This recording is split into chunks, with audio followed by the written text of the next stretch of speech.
Hi friends, welcome to Akshaya home channel. ఈరోజు వీడియోలో టమాటా చారు టేస్టీగా రుచిగా ఎలా చేయాలో ఈ వీడియోలో చూద్దాం.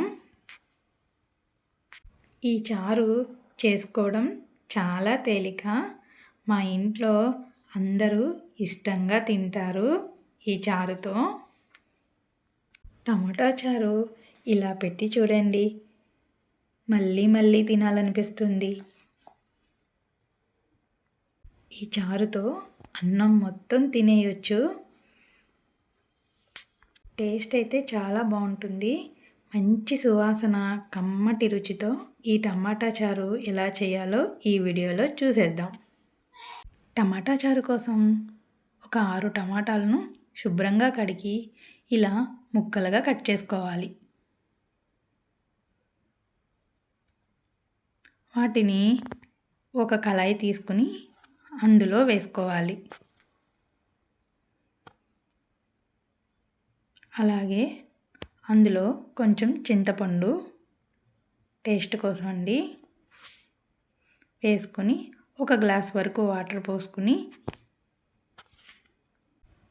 మూత పెట్టేసి స్టవ్ మీద పెట్టాలి. ఆ ముక్కలు ఉడికేలోపు ఇప్పుడు మనం 2 ఉల్లిపాయలు తీసుకుని వాటిని ఇట్లా నిలువుగా కట్ చేసుకోవాలి.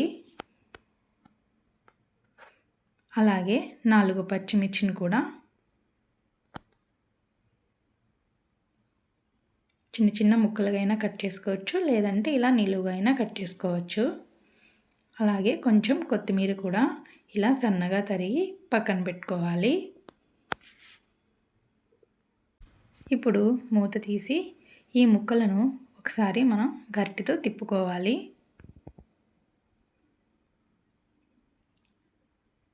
ముక్కలు ఇలా ఉడికిన తర్వాత అందులో కొంచెం ఉప్పు వేసి ఇలా మేషర్తో కానీ లేదంటే పప్పు గుర్తుతో కానీ మొత్తం ఇలా తిప్పుకోవాలి. అందులో కొంచెం వాటర్ పోసి ఆ టమాటా ముక్కలు మొత్తాన్ని తీసేసి ఒక ప్లేట్లో పెట్టుకోవాలి.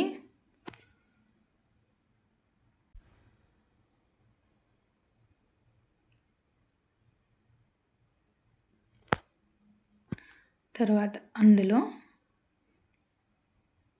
ఒక గిన్నె వరకు వాటర్ పోసుకోవాలి. అందులో మనం ముందుగా తరిగిన ఉల్లిపాయలు, పచ్చిమిర్చి, కొత్తిమీర, అలాగే కొంచెం కరివేపాకు కూడా వేసుకోవాలి. కొంచెం అల్లం ముక్క తీసుకుని కచ్చాపచ్చాగా దంచుకుని అందులో వేసుకోవాలి. కొంచెం గరం మసాలా, అలాగే కొంచెం మిరియాల పొడి, కొంచెం ధనియాల పొడి వేసుకోవాలి. ఇలా అన్నీ వేసుకుని ఇలా మనం మరిగించాలండి. ఇలా చారు మరిగిన తర్వాత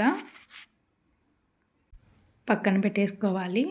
తర్వాత ఒక కళాయి తీసుకుని అందులో తగినంత వరకు ఆయిల్ వేసుకుని కొన్ని వెల్లుల్లిపాయలు, అలాగే ఎండుమిర్చి, 1 స్పూన్ పచ్చిశనగపప్పు, సాయి మినప్పప్పు, అలాగే 1 స్పూన్ జీలకర్ర వేసుకోవాలి.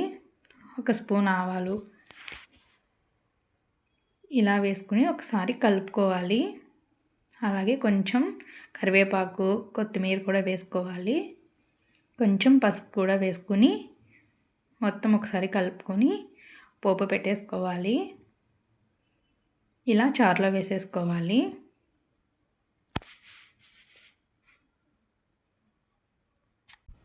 అంతేనండి, టమాటా చారు అయితే రెడీ అయిపోయాయి.